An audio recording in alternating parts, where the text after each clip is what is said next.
Hey, what's going on, everybody? Today is April 11th, 2024, and you're listening and watching the Daily AI Show live. And today we are talking about Ethan Mollick's recent book, Cointelligence. We have Beth, Karl, Andy, and I'm Brian. And we wanted to give it a little bit of time. This book actually came out, Tuesday of last week, I think, or something like that. So it's been just over a week since it came out.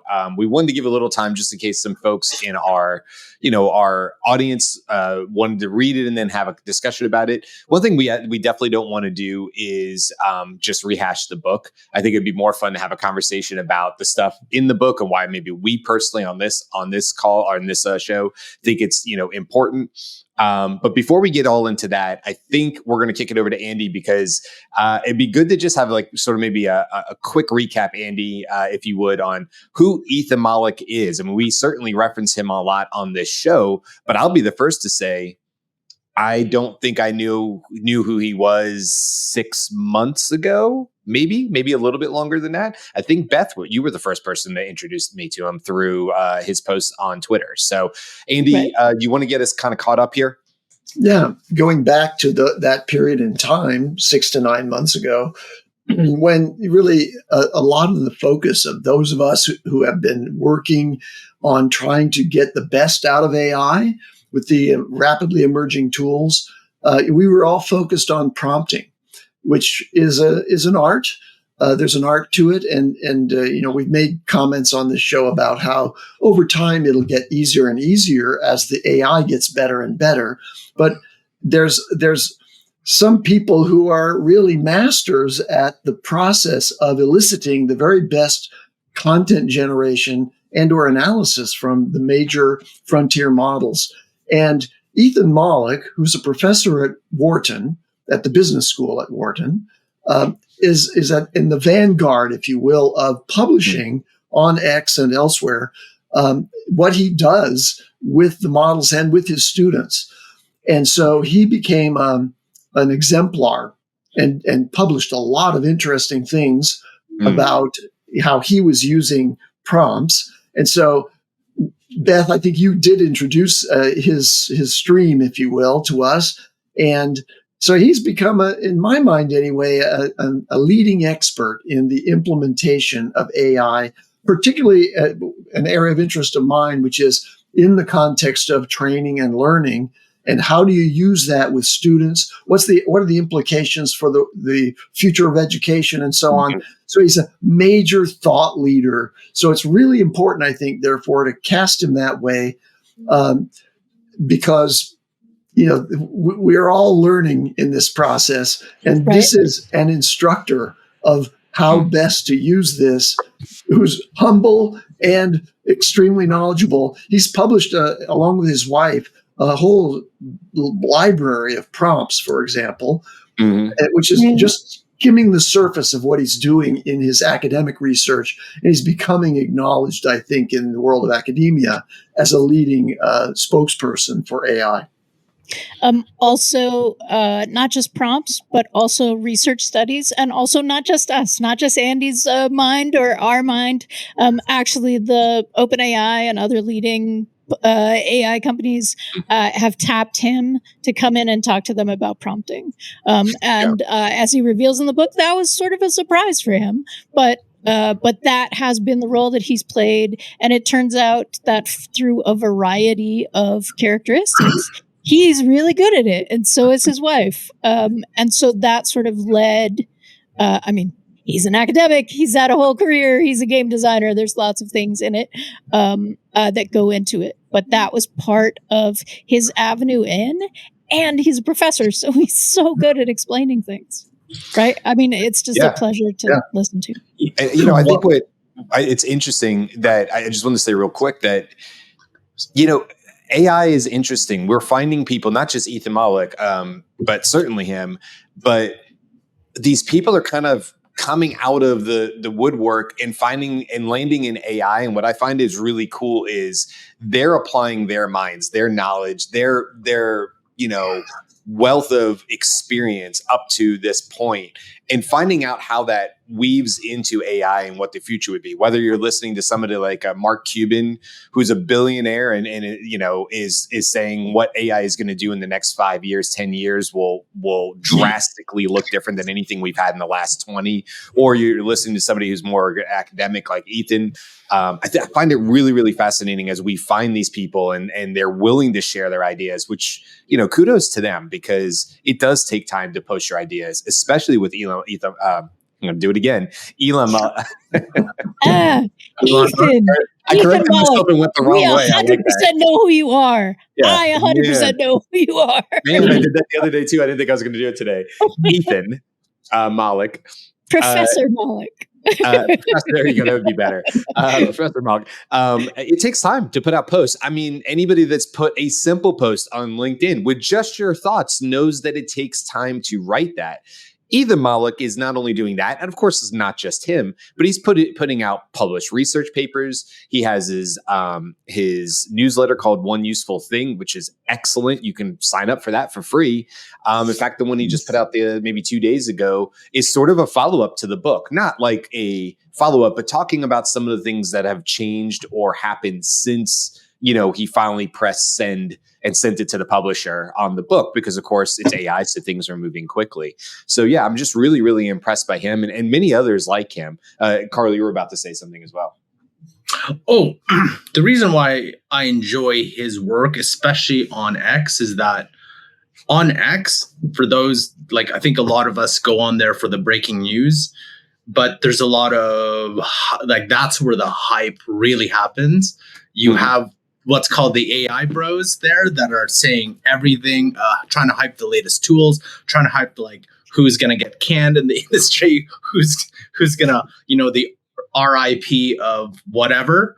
So I think whenever I read his stuff there, it's very objective and there is, of course, you'll have opinion, but it's not ridiculous clickbait opinion. It's more of here's what I found when I did this research. And that's why I think he will continue getting those previews from all these different AI vendors, especially the big ones. It's I've had Claude 2.1 for the past 2 months or past month. I've tried it and this is what I found.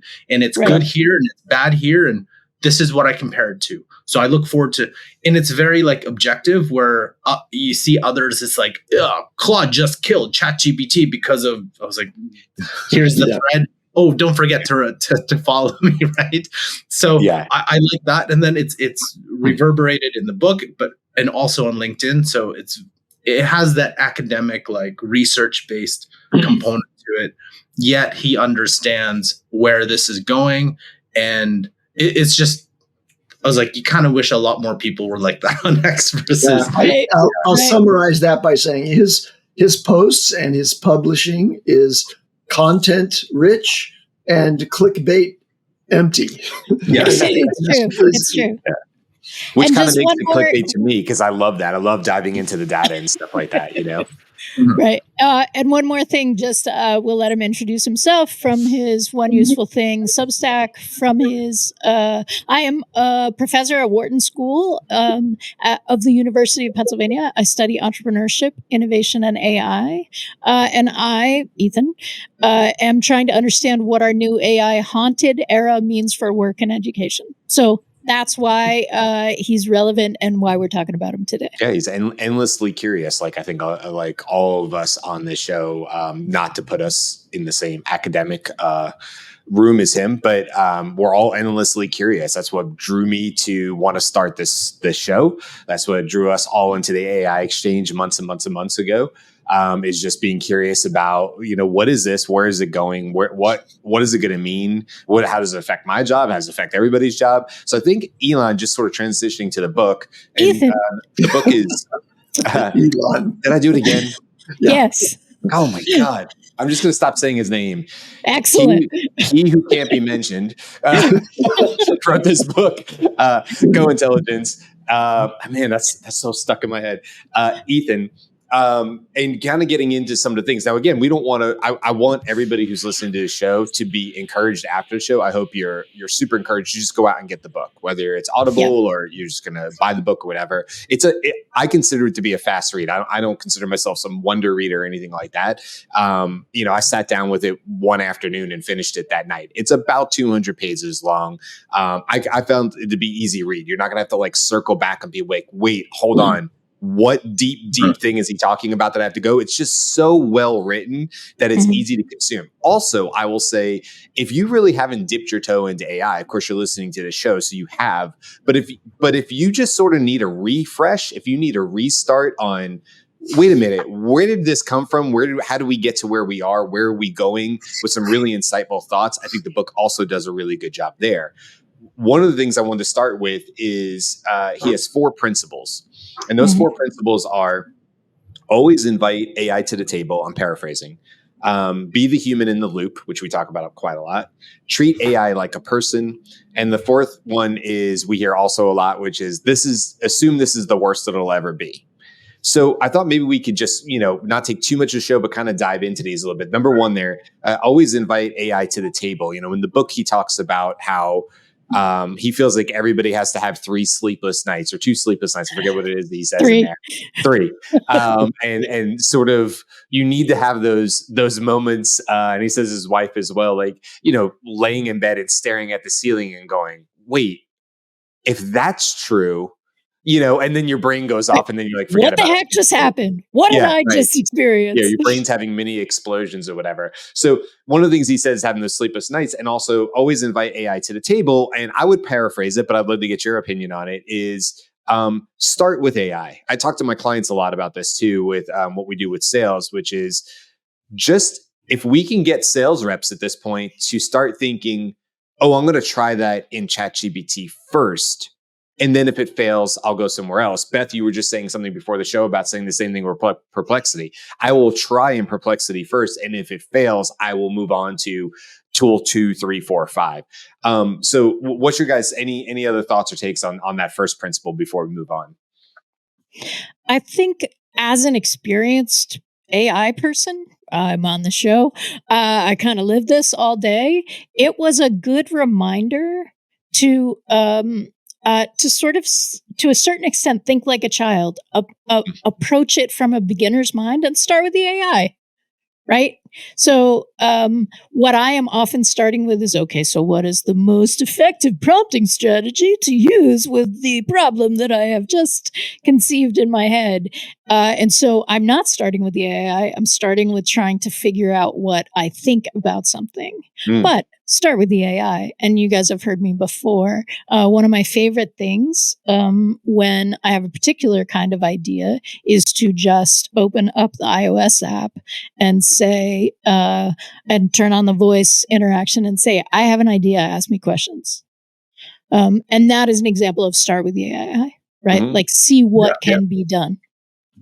I love it.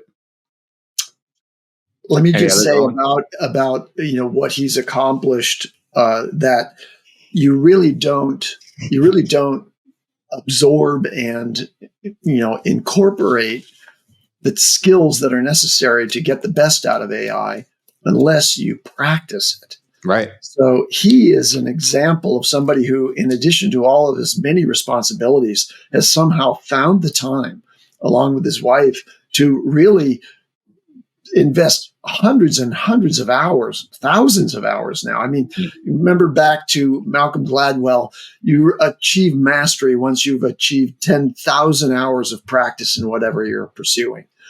Well, if you're just dabbling with AI and you've accumulated now 3 cumulative hours of working with ChatGPT or what are those other guys? Well, Gemini or Claude. You've gotten a few hours under your belt. Now, as Beth's saying, start to build more hours of interaction with the AI. And that's the platform that will lead you to some things that are really quite remarkable as methodologies to get the best out of AI. So, for example, in the book, he talks about using a council of feedback agents, if you will, to review what he's saying in the book. And he's created multiple of these personas. One of them, I forget what the specifics are, but one of them is a harsh critic. Who's going to really tear it apart. Another one is really helpful and going to provide me with embellishments that are going to improve the accessibility of what I just wrote. And so he's interacting with multiple AIs. That's beyond what I do. ChatGPTs, like the custom GPTs that you can get, in the ChatGPT framework, you can build those GPTs and have them standing by at the ready to engage with. And you can now incorporate them, multiple GPTs into the same GPT thread. How was this all developed and discovered? Practice, practice, practice. Right. Yeah. And the other thing about that example is that he was meeting his own need with that, right? So in part of how he established who and how these personas were going to talk to him about various chapters in the book, he was thinking, what is the best way for me to hear this? So like the super critical guy was like pompous and arrogant, like, my dear Ethan, right? Like, okay, do you, right? Like tear it apart. I'm going to receive that in a different way because, and I know that about myself. So I've suggested that. Just stuff like that was like gold. I agree. It's a really, really cool way to, bring other people into your counsel. And by the way, I want to call out Leah, who's done a lot of comments here while we were talking and been part of this conversation. She's put in posts, but a couple of things she's saying is like, look, it's like playing video games. You have to keep playing to get better at it. 100%. And also, I'll put this one on here because it's a take on me. Turn it into a drinking game. Every time Brian says that other name, you take a drink. Yeah, you probably could. I'm going to do my best to keep people sober on this show, though, by just avoiding it altogether and letting everybody else do it. But thank you, Leah. I'm reading all your comments, and you have some great observations as we're doing this conversation. So thank you. The second, and we can kind of just run through, generally whatever. The second principle he had is be the human in the loop. We've certainly talked about that a lot in this show about the idea. I was just putting together a marketing deck and talking about this, where the goal for us, especially at scale, but for a lot of people, is to not automate sales to a point where it no longer needs sales reps, let's say, just as an example. And so what we're really, really pushing for is saying, look, AI can be amazingly helpful, but it does its best work when it's sitting next to you, not in replace of you in your seat. And so just trying to get people to understand that you're going to get really, really good results, but by putting the human in the loop, you're bringing all your years of experience and knowledge to the table, so that you can help shape and mold the types of answers you're getting out of AI. Any other thoughts on, be the human in the loop? It's a big concept. You hear it a lot. Certainly not unique to the book, but certainly important. Karl, you are muted. Because you were going to say the horrible word, weren't you? No, I was going to say, I saw an article today, I think in the Financial Times, that Meta and OpenAI, they're all close. I think it's Brian Knight or whoever the COO of OpenAI and whoever the other person from Meta, they're talking about how like their next level of models are going to have, like, they really emphasize the reasoning aspect. Yep. I think though that when we talk about human in the loop, right now, all our models, we have to have human in the loop. It'd be insane for us to just let any automation go without actually having someone to review. Even though we've dialed in the prompt, spent hours on it, really tested it, you still need somebody there just in case. You need to put disclaimers on your bots and all those things. I think you'd be very curious to see the higher level of reasoning, what that means, because they were talking today about how that level of reasoning elevates, and now we can understand more complex problems. So I'm curious to see what that means. And maybe the little hints of it were, we've all seen GPT-4 Turbo, where it suddenly was quote unquote majorly improved. And slowly but surely, you got like people's like, oh, it's so much better in coding, so much better here. So I'm curious to see what were the guardrails and what were the things that made it lazy, quote unquote, or it just didn't, it was Opus surpassed it, Claude Opus surpassed it, but then now it's better again. So I'm feeling some of these models actually, I'd be very curious to see the unrestrained, like pure out of the box model that you could do with a GPT-4. You'd be curious to see what a pure unconstrained GPT-5 even looks like. So I'm just curious about the reasoning aspect, which I'm really excited about over the next couple months. That's an interesting idea that Paul Raitzer was talking about like many months ago on at that time, the Marketing AI show.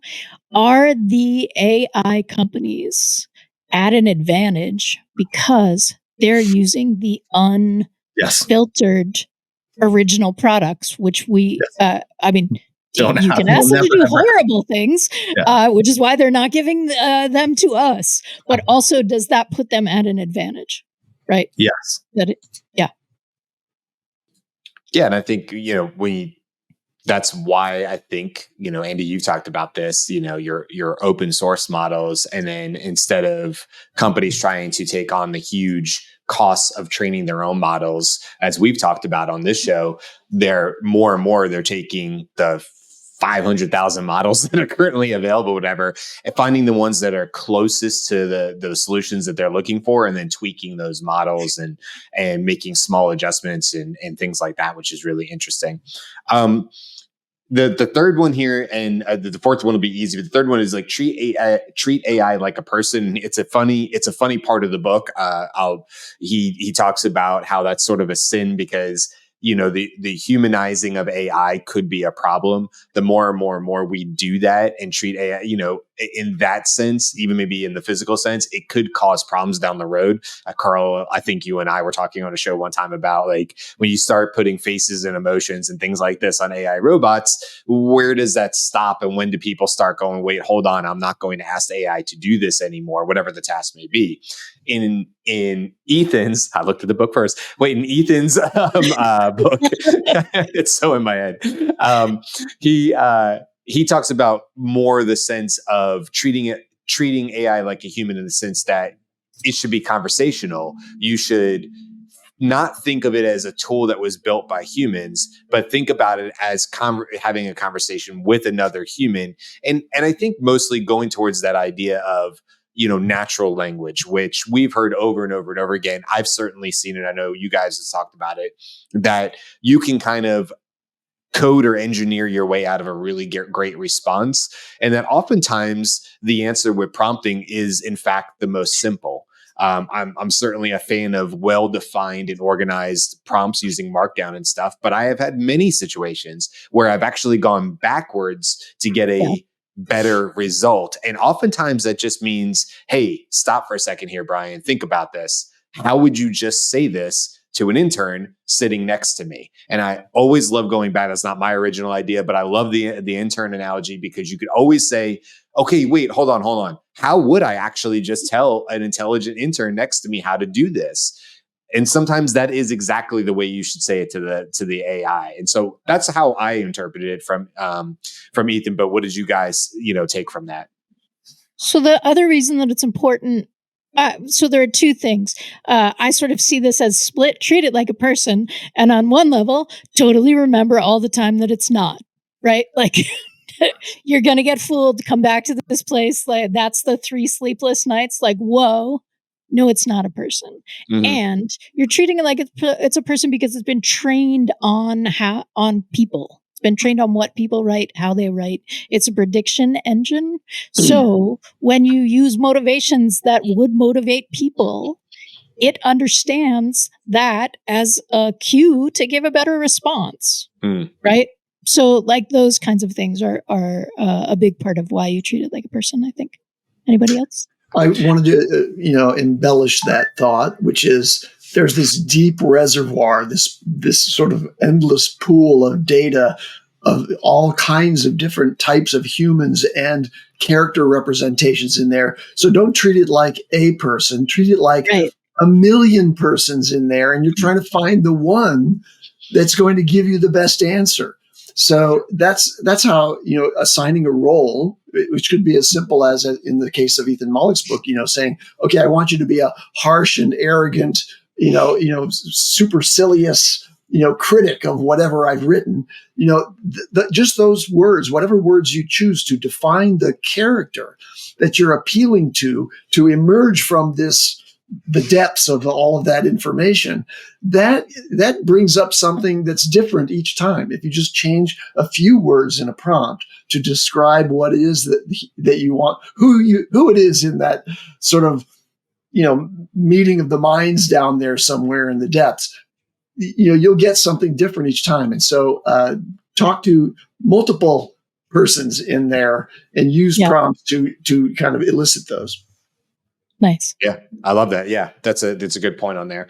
The last one real quick, and then I do want to pivot so we keep on time, is just the worst it'll ever be. And what I'll say to this is absolutely go listen, read the book, because he does a good job towards the end of the book of breaking down basically 3 scenarios.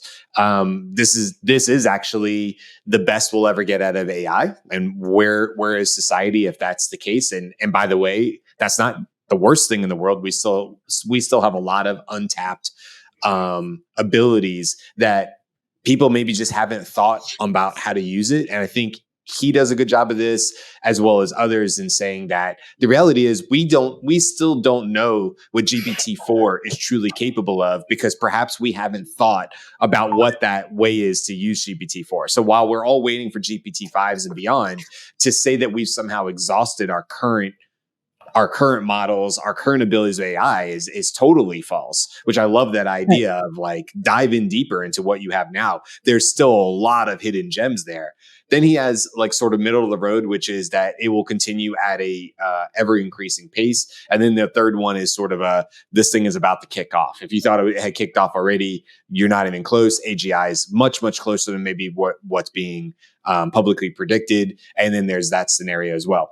But we hear this, Matt Wolf, another one that we talk about quite a bit with his YouTube channel. He will often say in the middle of a saying, and guys, I know this isn't a great result. Beth, we could certainly talk about Humane's AI pin with this. This is not a great result. By the way, there was a review of that we'll talk about next week.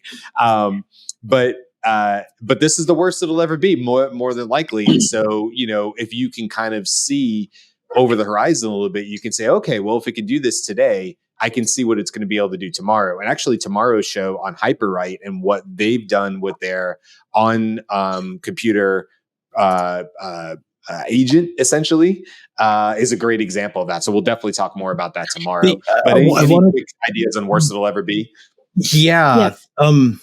There was, so I posted on our little, on the show page, there is a video by Andrew, I think, Ng of the AI Fund, right? And he was talking about AI agentic workflows. But if you actually use, like, I think GPT 3.5 and use it as an agent and build it that way, it actually outperforms GPT-4 in a lot of different things. And so I'm still going back. 3.5. Yes, GPT 3.5. Yeah, you said GPT-5. He doesn't have access. Nobody does. Well, we don't know that. I think. All right, some people do, not us. Ethan Mollick probably does. Ethan Mollick probably does. Of the first people I know probably has it is Ethan Mollick. The thing though is we're still. I go back to the whole thing of Lumiere's law, where we're still looking at technology through the lens of our tech, like the things that we've used it. So, and if you think of all the use cases right now, like create this, do this, do this, do this, do this, do this, but still in the lens of, hey, I need you to create content. I need you to do all the things that we currently do. We just try to add it to do it, to make it better, empower. And that's what we always talk about. That's the best use case of AI. But you're right, Brian, are we actually using it to what it could be? Right? What are the things that we could use it beyond what it is? And maybe those, you can start seeing a little bits of it when we talk about custom GPTs, when you start talking about, you start automating a bunch of things, that you start going above and beyond just like individual tasks. And like, how do you now tap into its advisor insights, or how do you make it review things, then take that review? Like, we haven't explored all those pieces because the progress is so fast that we don't have time. Like, I bet you in the next 10, let's say AI completely stopped today, like there's no more progress. There are so many things with GPT-4 that is unexplored that people just, if you were giving them time, they could do all sorts of things, but you won't, because in 2 months, we're all going to be talking about a Llama 3, GPT-5, whatever it is, because that thing is just super powered. And then GPT-5 in itself, we could be 20 years of adding all these things, but then, you know, the next level. So it's an interesting concept that we're going through. And this is where I feel a lot of people just get, it's like, I don't have time because it won't stop. Like Suno came out, UDO came out. Like, what are the, like, one after the other, and just cannibalizing. So it's fascinating, that angle of it, where you're thinking, oh my gosh, we haven't even 3.5. I bet you if we had 10 years, we could probably see all sorts of crazy things, but we won't. There's not enough time. It's like 2 months and we're done. No, it's absolutely. And I would say that's one of my recommendations for this book, which again is Cointelligence by Ethan Mollick.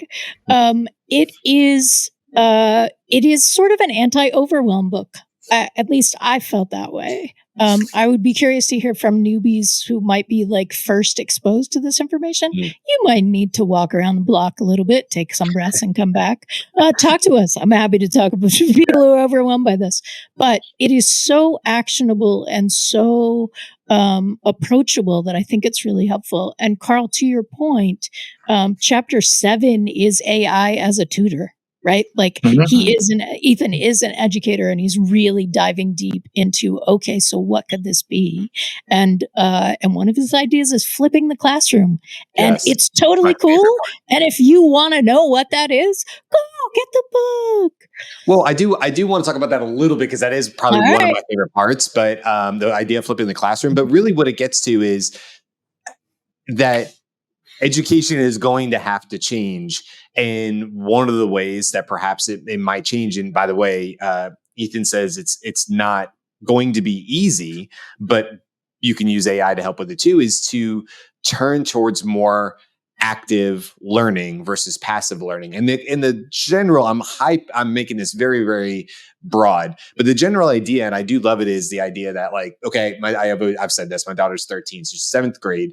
And if it comes to a point, I mean, kind of is now, where she can get quality answers using AI tailored to her learning abilities for a particular topic. I mean, she's in civics right now. Okay. So civics in the US government has not changed terribly much in terms of what she's learning in 7th grade. I'm not talking about recent laws. Karl laughs in Canadian.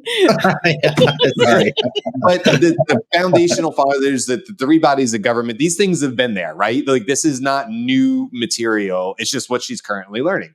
And if you imagine a world not too far away where she's able to consume and get very high level training based on her in these ideas, and she can do it at home using AI as a tutor or whatever, then it opens up what can happen in the classroom. If classroom time doesn't have to be used any longer to cover basic knowledge, then maybe perhaps that classroom time can be used for active learning, where it's more hands-on experience. Now, how would you do that in civics? I don't know. Maybe you would play the 3 roles of the government, and you would divide the class up into 3 areas, and you would talk about checks and balances, right, as an example or whatever.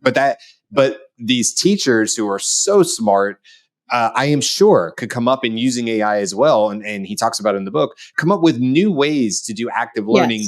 If the pressure was taken off of our teachers to have to cover every single point in the book during classroom hours, which is very, very difficult to do. So I'm like super excited about this. Yes, you should definitely read the book because, like we said, Ethan is as a professor. This is what he does professionally, and so he has a very unique and helpful way of looking at education. But I'm super bullish on this. I cannot imagine education not changing. Now, whether public schools will get there fast, I don't know. I think it's going to drive more people towards private and homeschooling and stuff like that because they're going to realize they have more opportunities to do these kind of things. And so I'm really interested to see the disruption of education as he talks about it in the book.